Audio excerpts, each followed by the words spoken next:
You're listening to the Heart of Giving podcast with Art Taylor, powered by bbbgive.org. Here we explore the motivations that form the basis of giving and service.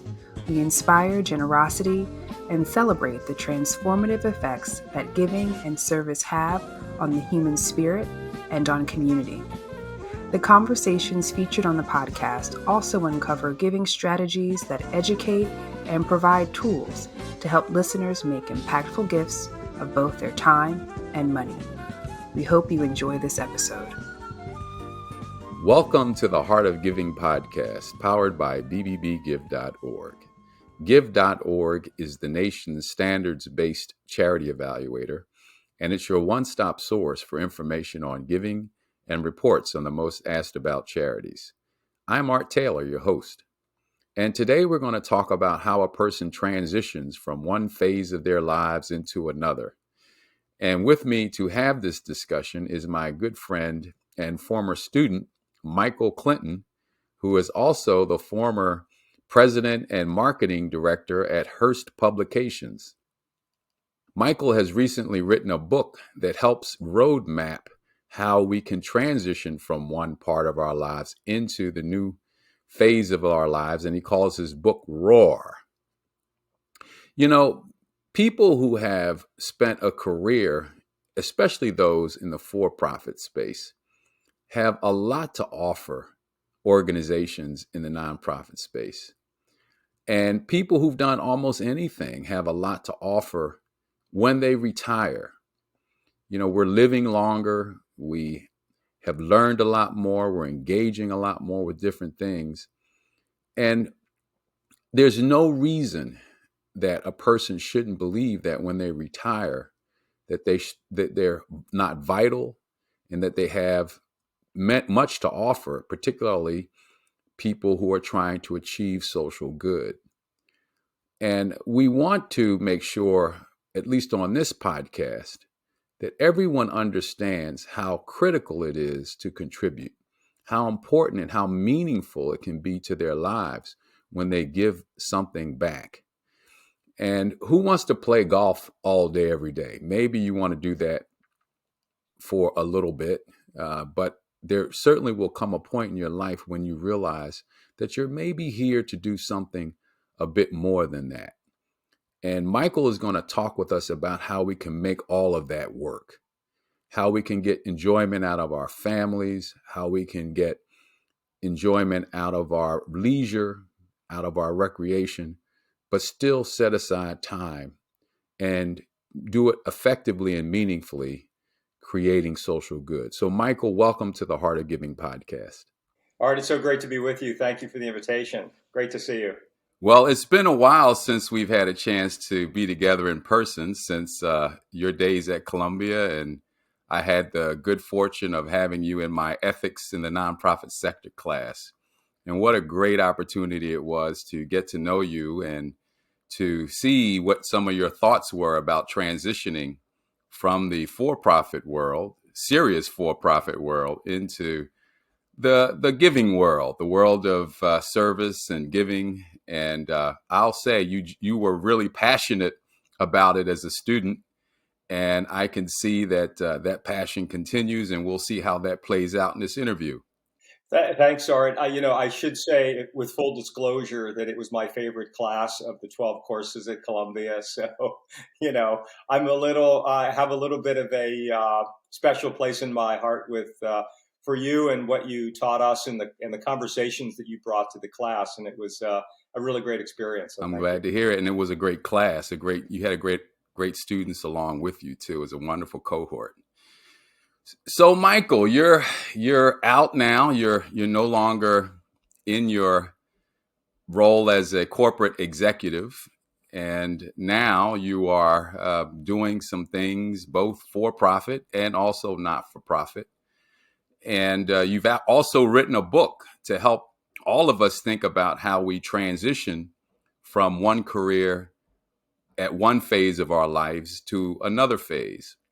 And I certainly want to talk about that specifically as it relates to transitioning from for-profit to not-for-profit in our second or maybe third round of life. So let's get into it a little bit, Michael. First of all, give me a sense of what your orientation has been to working in for-profit and thinking about how you would get to nonprofit. Well, one of the things that was always built into my own value system was the notion of giving back in some form or another. It goes all the way back to high school and college. And I always carried that with me. And, when you're younger and you're a younger professional, oftentimes that's volunteering, because you don't have a lot of money necessarily to become a donor. But, over the years through my for-profit job, I always integrated some level of nonprofit alliance. So I'll give you an example. When I was the publisher of GQ magazine, we started something called the GQ Clothing Collective, which ended up becoming the largest clothing drive in New York for homeless shelters. And we worked with the Volunteers of America New York, which was a nonprofit. And I ended up becoming on their board, and I ultimately became their chairman. So I got very engaged and involved, and it took me all the way through to their chairman's role. But every time I was doing something through business, aligning the brands that I was with to some kind of a nonprofit, arm and venture. And I think people in the for-profit business can do that.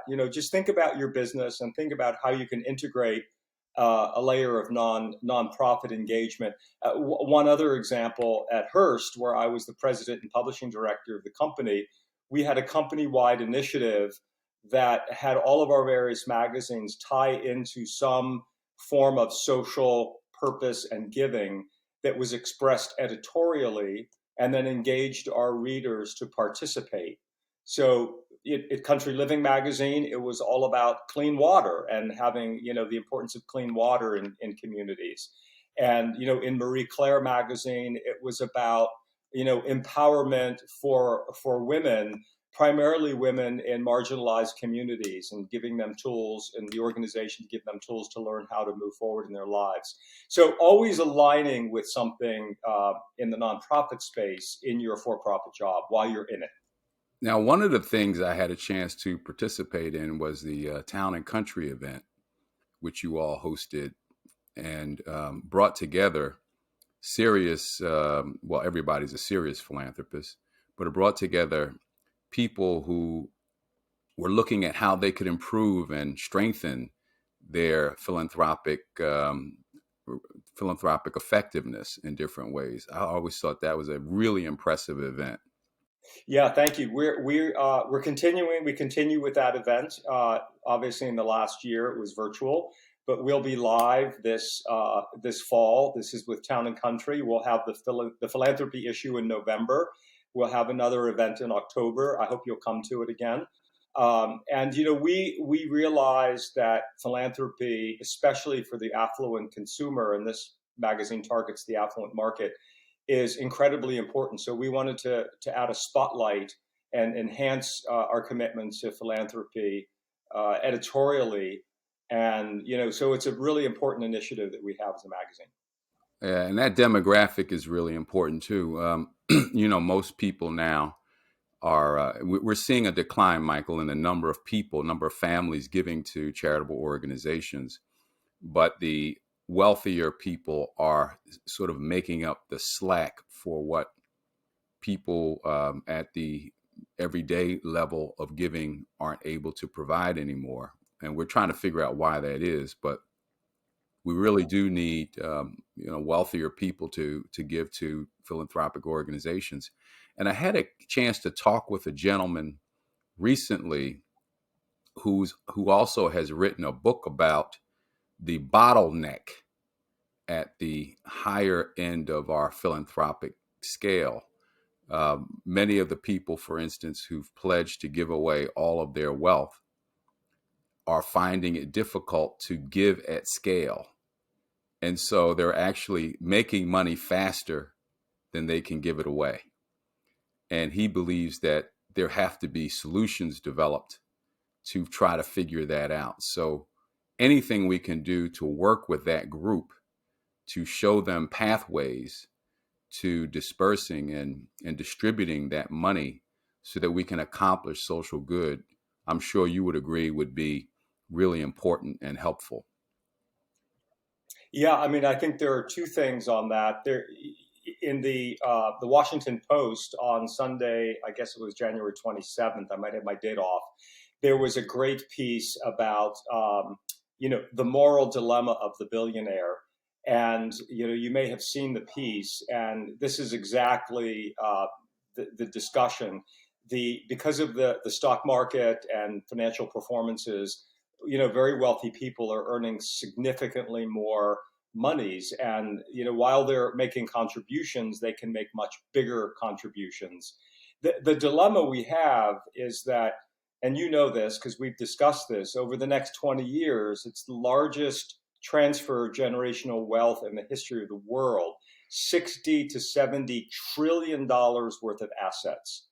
And, it goes down the pyramid from the billionaire status through those who've been fortunate enough to earn and invest and build assets. And what is the responsibility of this cohort, mostly baby boomers, 57 to 75, to put that money to work into creating social impact and resolving social issues? This is the original activist group. Back in the 60s and 70s, they were marching against the war and supporting civil rights and women's rights and going to the Peace Corps and celebrating Earth Day. And many would say that the boomers kind of lost their way. And now they have an opportunity to cement both their personal and generational legacy by going back to their activist roots and putting some of that money to work. Yeah, well, it'll really be a great thing for them to really focus on that at this phase of their lives, given that they do have this tremendous wealth that they can distribute to social good organizations. And it's also incumbent on our organizations to make sure that we're ready to receive that wealth and to put it to good use. So we'll have to see how both of those come together. But I think anything we can do to keep that focus in front of everyone, that there's this great opportunity for us to maybe solve some problems that have been long-standing in our society. And it's the baby boomers who, in some cases, started a lot of this. It's their chance to maybe now finish it in a different way than they started it. So, yeah. I would add to that for that next generation that's going to inherit the money, there are different ways that they want to be communicated to. There are different ways that they want to be engaged. And I think having, initiatives and strategies to engage that next generation is really, really important.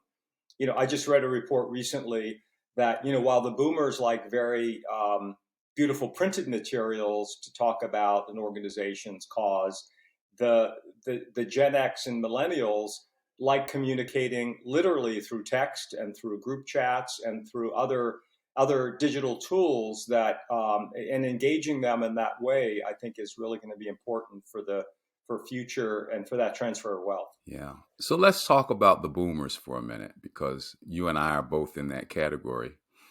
And I know for you, it's kind of an important piece of your life to have considered, what do you do when you're done one phase of your life and you move into another phase? And so for those who are contemplating that, what are some of the tips and concepts that you share in your book, Roar into your the next phase of your life? What are some of the tips and tricks that you share that you'd like to give us now, so that maybe some of those baby boomers can figure out how to get back into the philanthropic and cause-based game? Yeah, no, thanks, Art. It's a great question. The thesis of the book is that if you're 50 and healthy or 60 and healthy, you're going to have a really good shot of living to be 90 or older. And so this old construct of you were in your early 60s and you quote unquote retired, that construct was created when life expectancies were 62, 63.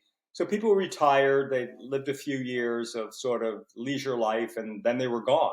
Well, all of that has changed, and all of that is changing dramatically. There are now more 65 plus year old people in the country than there are people under 5. Every day, 10,000 people turn 65. 1 in 5 Americans will be 65 or older in 2030. And this group is rewriting the script. So in the book, I interviewed 40 people. I call them they're the Reimagineers. And these are the people who started nonprofit organizations in their 50s and 60s.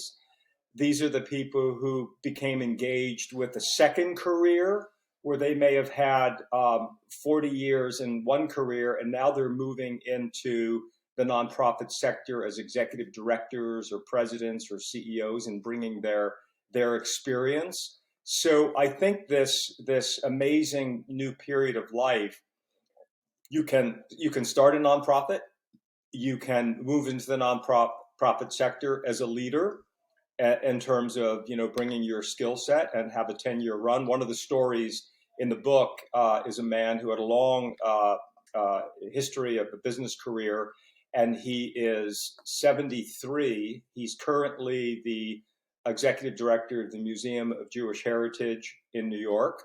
He started there as a board member. So one way to move into the nonprofit sector is to serve on a board. I serve on 3 nonprofit boards. You get into pick the area that's of interest to you.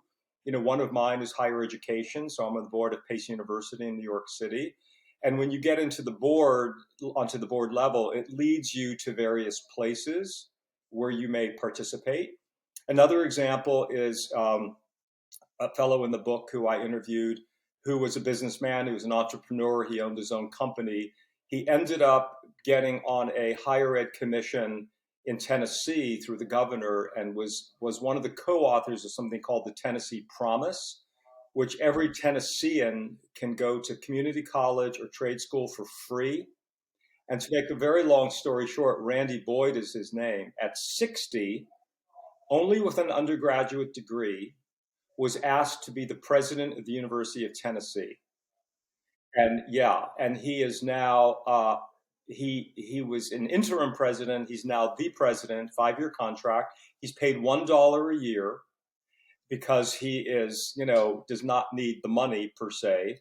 But that route took him to an incredible new profession, which is the president, one of the largest university systems in the country. So being on a board, getting involved in a commission in your city, state, can take you down a path where you end up having, making a significant impact. And of course, there are fundamental things like, donor engagement and volunteering. And of course, I always also like to talk a lot about benefit corps and how, a lot of the next generation, the largest group or the fastest growing cohort of entrepreneurs are people 55 to 64. That's a stat from the Kauffman Foundation in Kansas City. You and I both know John Tyler, who's there, one of their general counsel and chief ethics officer. But the social purpose business, the Benefit Corp, is really a very appealing way to mix business experience, because you can take a profit out of a social purpose, but more importantly, have a commitment to a social purpose, which is part of the business model. So those are just some of the various avenues and some of the people who I write about in the book. Have you seen many nonprofits receptive to receiving folk from the for-profit sector onto their boards and different ways of volunteering and engaging with them? Yeah, I think it's very much a trend that is happening. They're very interested in having business people. I'll give you an example.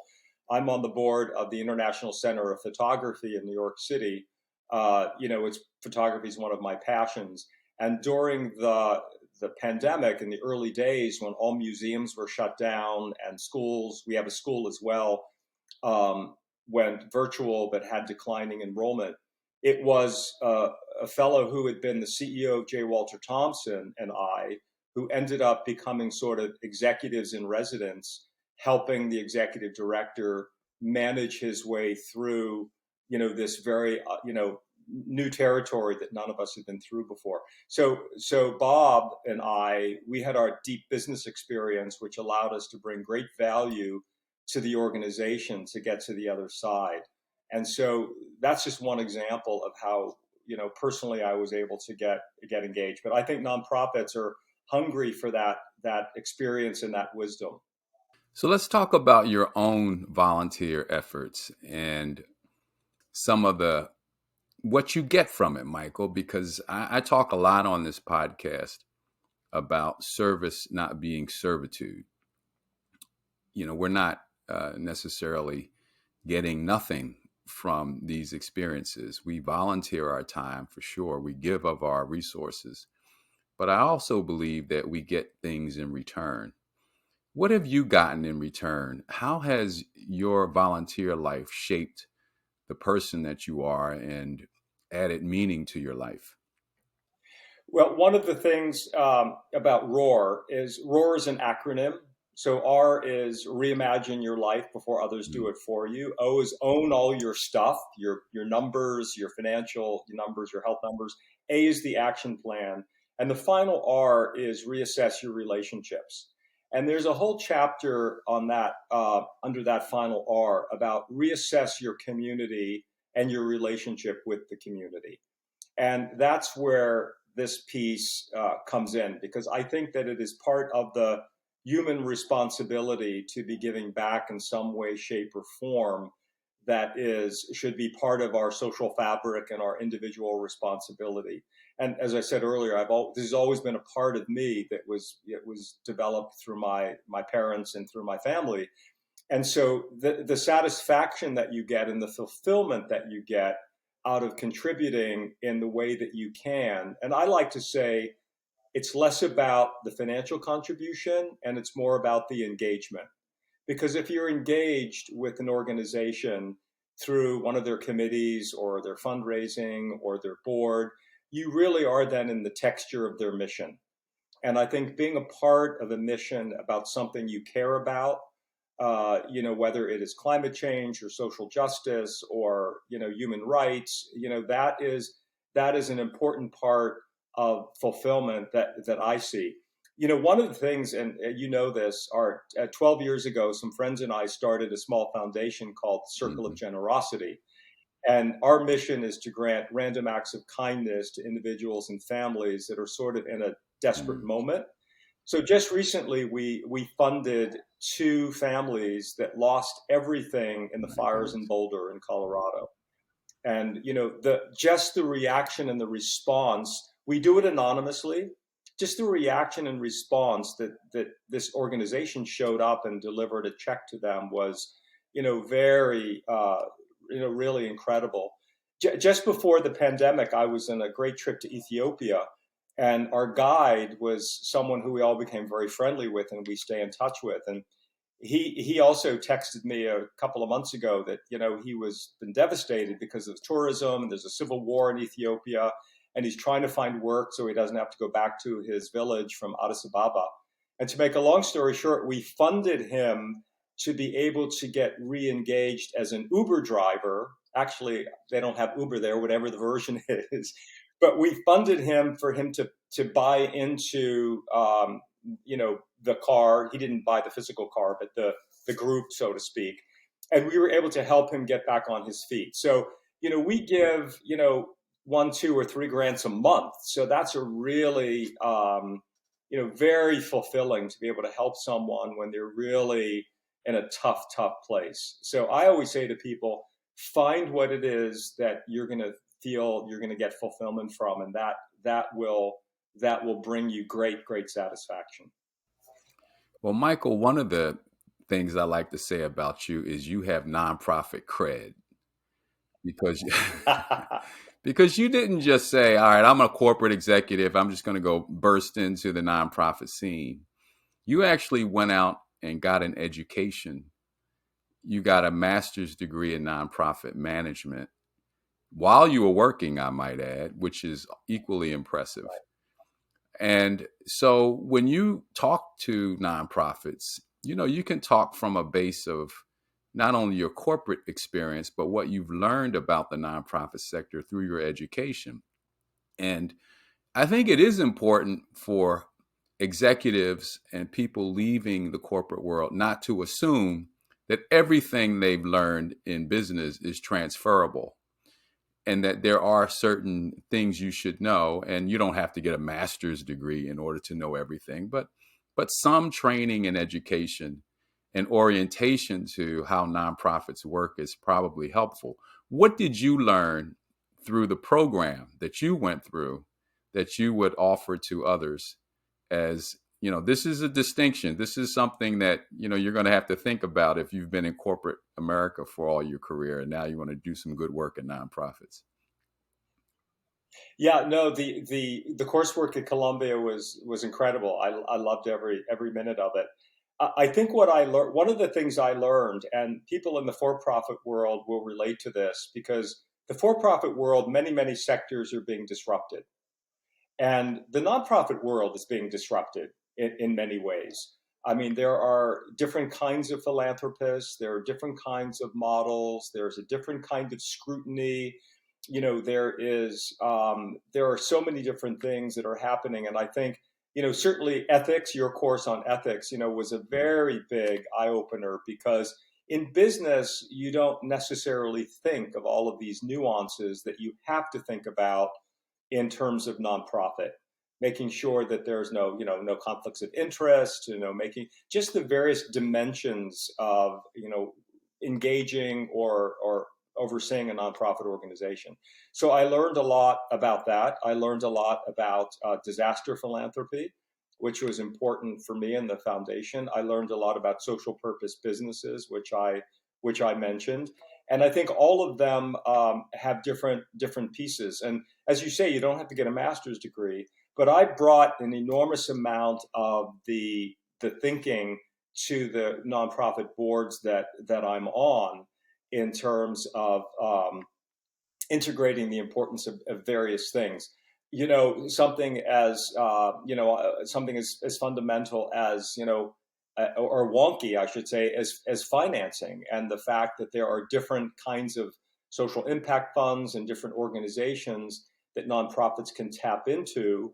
I took an amazing course on planned giving, and it really opened my eyes in terms of the different structures. In fact, I personally, through one of my philanthropic engagements, did a charitable gift annuity, which I knew nothing about. So I learned a lot about ways to donate and contribute in new formats and new ways. So it's a whole industry, and I think people in the for-profit world have to use their experience and wisdom, but be very open to the fact that it's also a whole separate world and industry, and you have to learn that sector, I should say, in all its nuances. Well, I guess it's less true now that businesses are entirely focused on bottom line, right? So there are many different dimensions to corporate effectiveness too. And Right. having a corporate executive, though, in a nonprofit organization will certainly help a nonprofit leader understand how best to work with businesses to achieve social good. Have you been able to identify some of the areas where maybe nonprofit leaders fail to connect well with businesses? Good question. I think it depends on the leader. So, leaders who come up through the programming ranks are not necessarily as experienced or knowledgeable about sort of general management, if you will. And part of that is how you engage with corporations in terms of potential funding, foundations of corporations in terms of potential funding. If you come up through the development ranks, you have a better sensibility about that.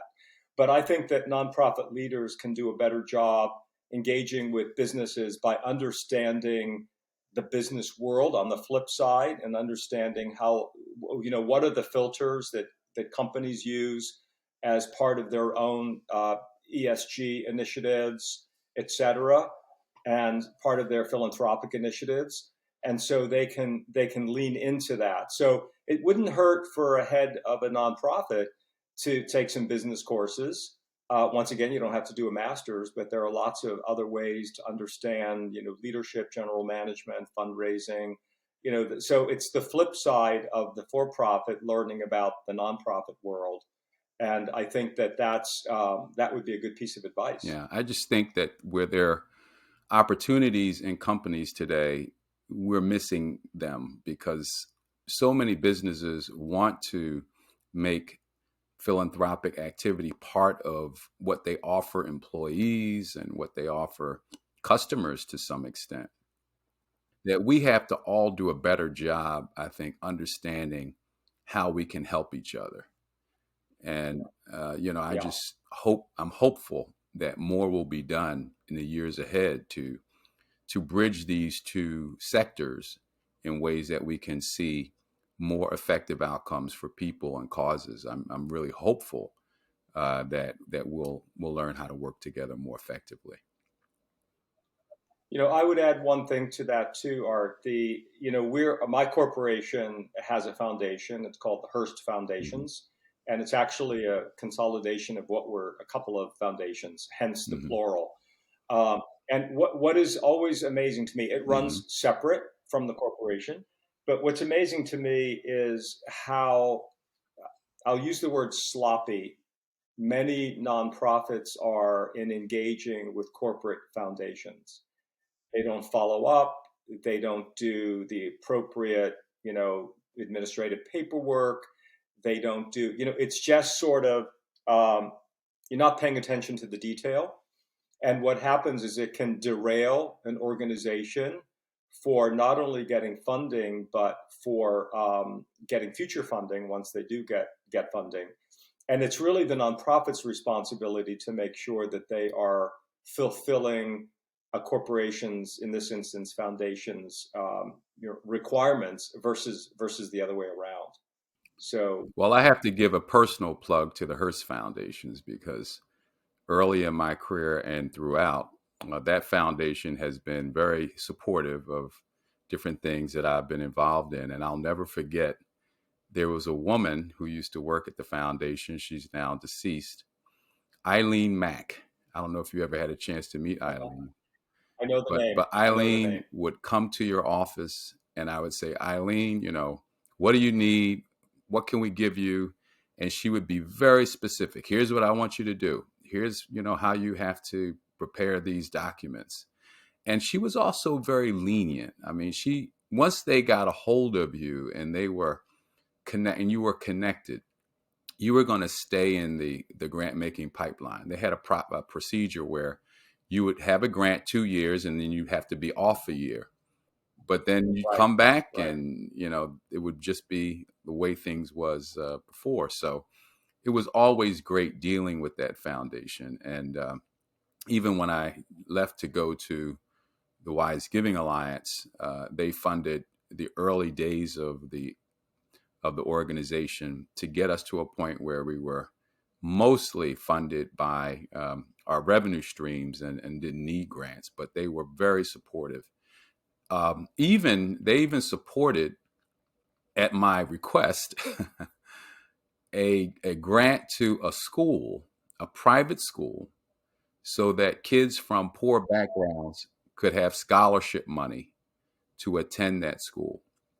And we were able to get that scholarship program started through the generosity of the Hearst Foundation. And now, gosh, hundreds of kids have gone through that school, Germantown Academy, because of the Community Scholars Program that they helped launch. So I have a lot of good things to say about that foundation.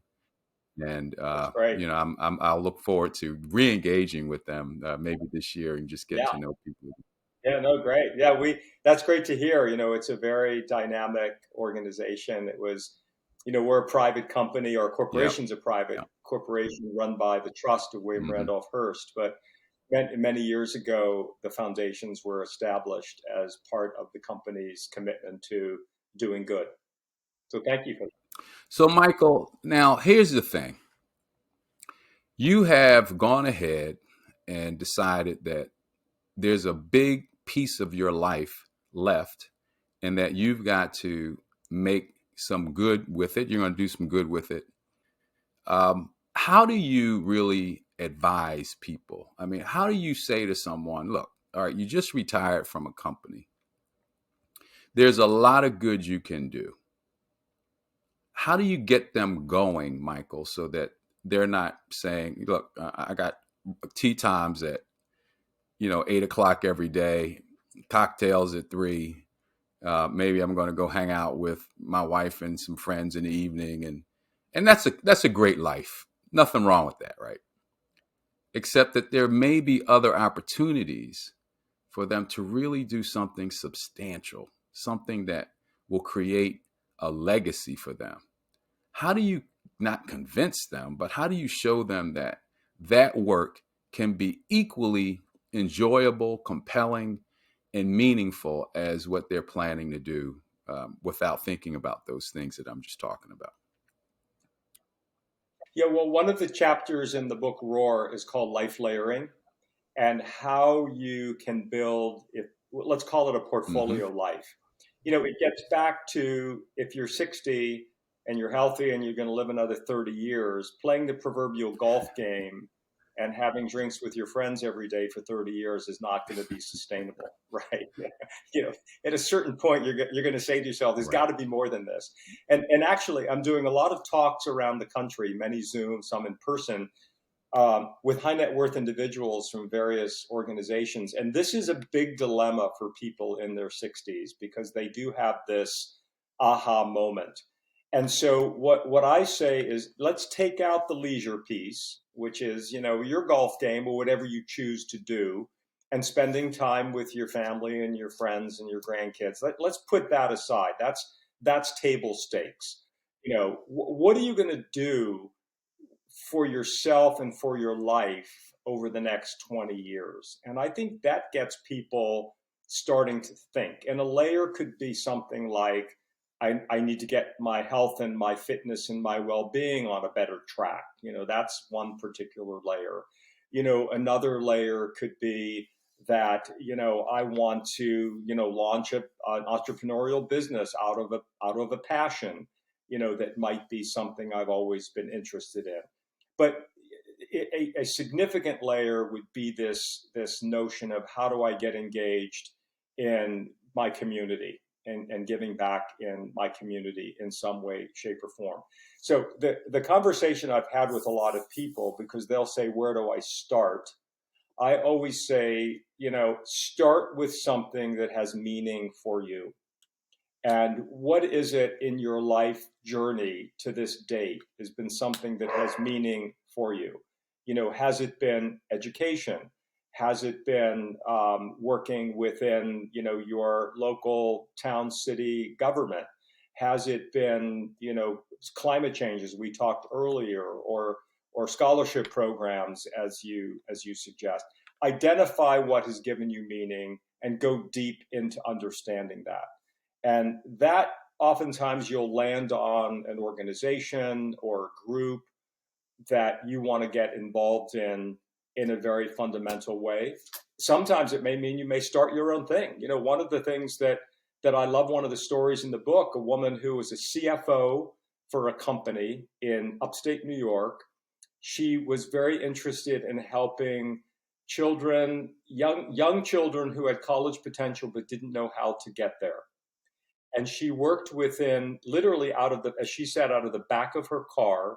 And she went to homeless shelters and community centers and family centers and found these kids. She created ultimately an organization called On Point, in which tens of thousands of kids in underprivileged communities, through her work, got on the path to get into college, get funding and scholarships to live a better life. And she literally, this was something that was core in her interest area. And she literally started in this very, very big grassroots kind of way. It now, by the way, I think employs 20, 25 people. It's a huge operating budget. And so pick the area that you are passionate about and think about your entry point going in. Well, look, Michael, I really appreciate you spending this time with us today on the podcast. And I am just so amazed and impressed. I've been impressed by the man that you've been, and I am impressed equally by the man that you're planning to be over the next 25, 30 years. So it's just been There you great go. getting to know you and calling you a friend. And I just hope that we can stay connected and I can get to enjoy this amazing life that you're building for yourself, at least vicariously. Thanks, Art. That's a wonderful comment, and I greatly appreciate it. And I think we're going to have a long friendship and have lots of great conversations in the future. And I'm always there to help you in any way, and I know you are in return. So it's been great to be Great. with you. Well, you've been listening to the Heart of Giving podcast. My guest has been Michael Clinton, the author of Roar. You should go out and get that book, especially if you're thinking about the next 30 years of your life. You're at a transition point. This is a great book to help you with that transition. And for all of our listeners, if you want to hear other podcasts, you can find us on all major podcast platforms. And I would also suggest that if you want to support the podcast, you can do so by going to our website, give.org, and making a donation to the Wise Giving Alliance. Or you can also donate to us on patreon.com. Well, thank you for listening, and we look forward to connecting with you next week for a new episode. You've just listened to the Heart of Giving podcast with Art Taylor. Be sure to tune in next time for a brand new episode. To listen to our other interviews, visit heartgiving.podbean.com. That's heartgiving.podbean.com. Subscribe to our show on major podcast platforms. The thoughts and opinions expressed on this podcast are the views and opinions of the guests, not those of the BBB Wise Giving Alliance or program affiliates. This podcast is for information and educational purposes only and is copyrighted with all rights reserved.